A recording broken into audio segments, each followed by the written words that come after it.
आपण आता मोदक टाकलेत कढईमध्ये तळण्यासाठी. चांगल्या पद्धतीने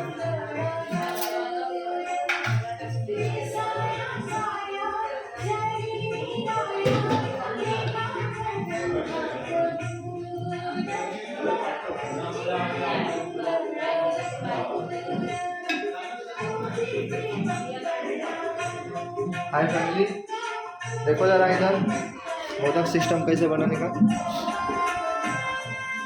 मेरे बड़े सिस्टर बड़ा भाई अलग अलग पोजीशन में आज हिंदी का मराठी, आपला चॅनल मराठी आहे। मेहंदीचे चुरे चांगलं आहे ना, ठीक आहे ठीक आहे, आम्हीच घेऊ।